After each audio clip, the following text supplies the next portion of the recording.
आज से भ्रमण पर निकले भगवान जगन्नाथ, जाने यात्रा का धार्मिक महत्व और इस रथ यात्रा का केंद्र।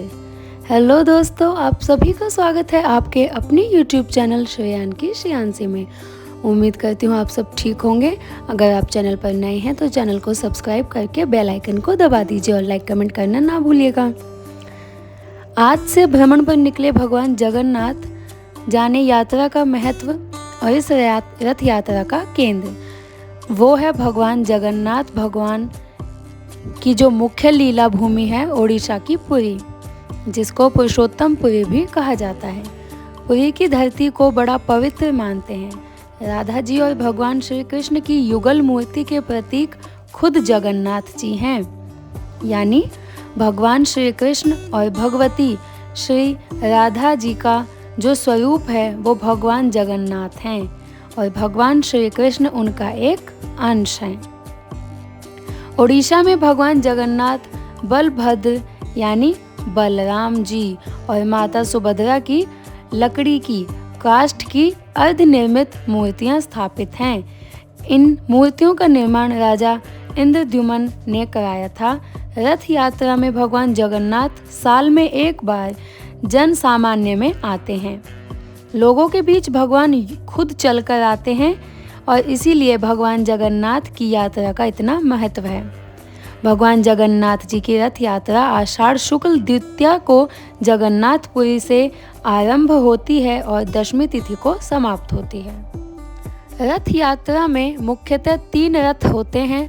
रथ यात्रा में सबसे आगे लाल ध्वज पर श्री बलराम होते हैं, उसके पीछे पद्म ध्वज रथ पर माता सुभद्रा और सुदर्शन चक्र और सबसे अंत में गरुड़ ध्वज या नंदी घोष नाम के रथ पर श्री जगन्नाथ जी सबसे पीछे चलते हैं। रथ यात्रा का विशेष महत्व क्या है?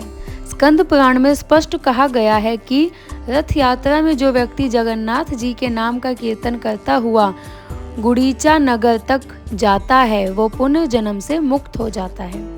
कहने का मतलब यह है, जब आप प्रभु के संपर्क में आकर के भगवान का कीर्तन करते हैं तो आप भगवान में लीन होते हैं, तो पुनर्जन्म से मुक्त हो जाते हैं। यदि आप रथ यात्रा के दर्शन करते या रथ यात्रा में भाग लेंगे तो आपकी संतान समस्याएं दूर हो जाती हैं।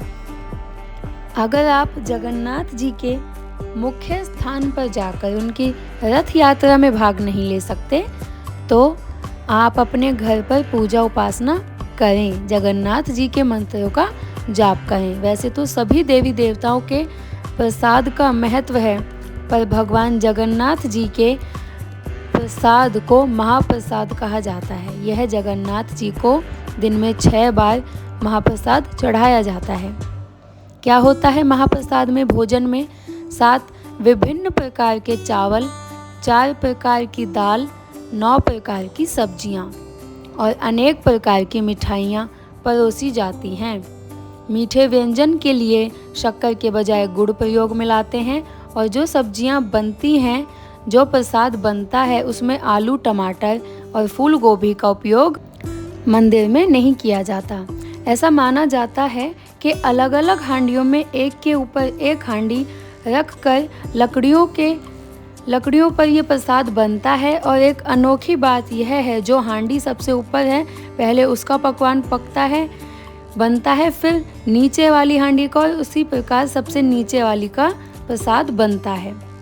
मंदिर में कितने श्रद्धालु चले जाएं, कितनी भी भीड़ हो जाए, महाप्रसाद कभी खत्म नहीं होता, कम नहीं पड़ता।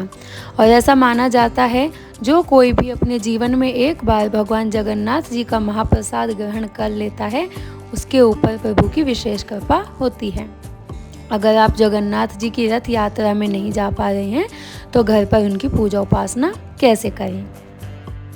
घर के पूजा स्थान पर श्री जगन्नाथ, बलभद्र और सुभद्रा की प्रतिकृति स्थापित करें या फिर उनकी लकड़ी की बनी छोटी छोटी मूर्तियां आती हैं उनको स्थापित कीजिए। उन्हें सात्विक भोजन बनाकर भोग लगाएं। भोग में तुलसी दल अवश्य डालें। इसके बाद श्री जगन्नाथ जी की स्तुति करें या फिर हरि नाम के महामंत्र का कीर्तन करें।